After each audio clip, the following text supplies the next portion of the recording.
All right, I'm going to give you all a couple seconds to get ready, and then I'm going to start with the government's case and begin. Nobody likes to work for free. No one. Imagine having to put in 50-plus hours per week at a job that didn't put a dime in your own pocket and instead allowed other people to profit hundreds of millions of dollars.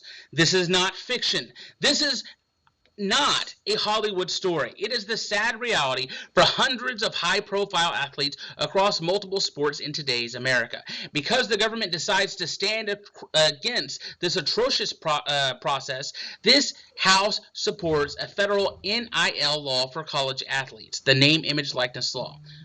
Substantive 1. Students are being adversely affected. To start, we've created a culture of suffering. The Marriott Student Review did an analysis on the impact of being a college athlete on education.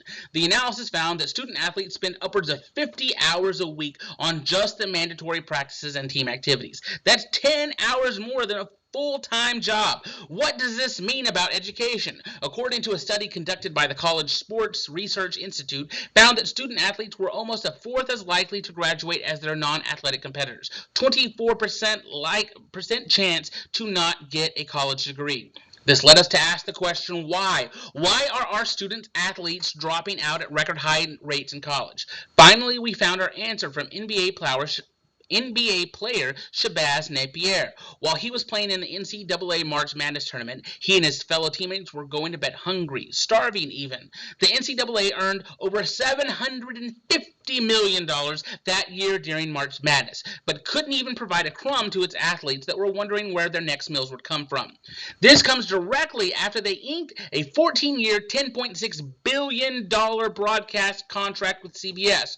Worryingly, we noticed that while the NCAA claims that 90% of the revenue is funneled back to college programs, a new study released by the National Bureau of Economic Research found that only 7% of that revenue, which is actually $8 billion annually, finds its way back to football and basketball men's players through scholarships and living stipends. Look at the fact, Judge, that Division I football and basketball players earned a combined $9.9 billion last year for their schools. This is summed up best by an LSU Law Review article in 2020 that states college athletics is no longer all about amateurism. It's a multi-billion-dollar business that allows everyone to make money but the student athletes themselves. Make no mistake, student athletes receive several benefits that I'm sure the opposition is going to talk about, but the issue ultimately boils down to the fact that there is an outdated and archaic restriction on the ability of student athletes to make money off of their own name, image, and likeness. Students who are actually in the public eye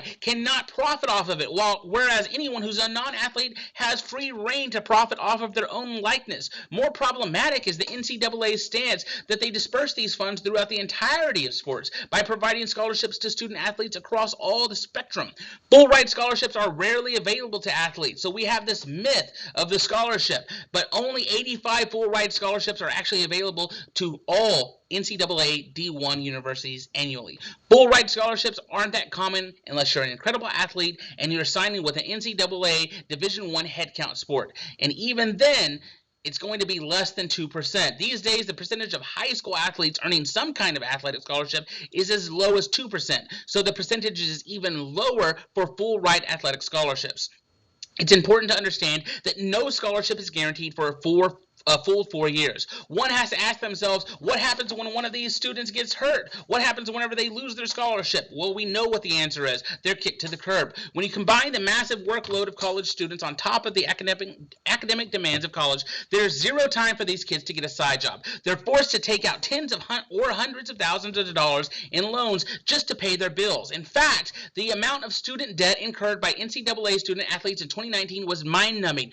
42% had debt of $20,000 or more, with half of that number actually owing more than $40,000 in student loans. We have the cycle of debt, Judge, where we're pulling in disadvantaged students. We're overworking them. We're not paying them, and we're having them instead take out loans and mortgaging their futures for the opportunity to play college sports. It's atrocious. Moving on to substantive 2, NCAA is modern-day slavery. Thanks to the unfair amateurism policy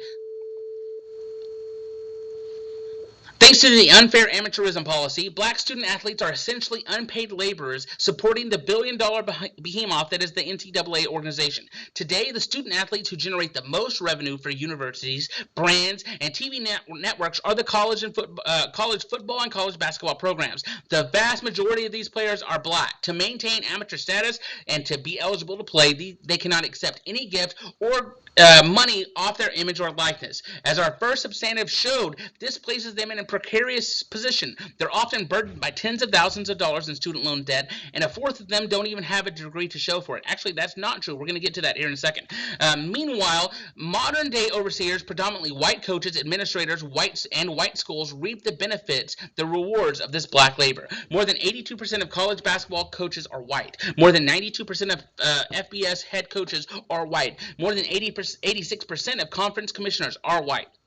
Not a single person of color has served as a commissioner for the Power 5 conference. Instead, the student athletes of color are criminalized for accepting a fancy dinner or in any way attempting to profit from their skill and labor. Offenders are punished by the NCAA and often lampooned in the media for daring to seek compensation for their work. They've turned into criminals for trying to get money off of the hard work that they put in. Stunningly, the NCAA defends this inequitable system by asserting that the 13th Amendment allows them to treat student athletes as slave labor. This is not hyperbole. Last year, former student athlete Lawrence Livers filed a class action suit against the NCAA, arguing student athletes are essentially employees of their school and should receive compensation. In response, the NCAA pointed to a loophole in the 13th Amendment that has long been a tool of the prison industrial complex to justify the extraction of free labor from incarcerated black people.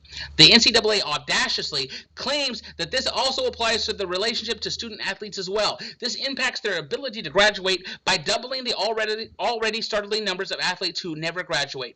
Black men who compete in college sports have a 45% chance of never getting a degree. Even more startling is the fact that black men made up only 2.4% of undergraduate students enrolled across 65 institutions, but they comprised 56% of the basketball and the football teams. The vast majority of the $9 billion made by the NCAA on the blood, sweat, tears, and futures of bright young black men. Black student athletes deserve better than to be regarded as slave laborers who should be grateful for their opportunity to toil on the college sport plantation. By forcing the NCAA to drop the amateur policy, we can teach young people another valuable lesson. Never settle for anything less than what you deserve, including the dignity of a fair wage. This actually impacts out further economically speaking.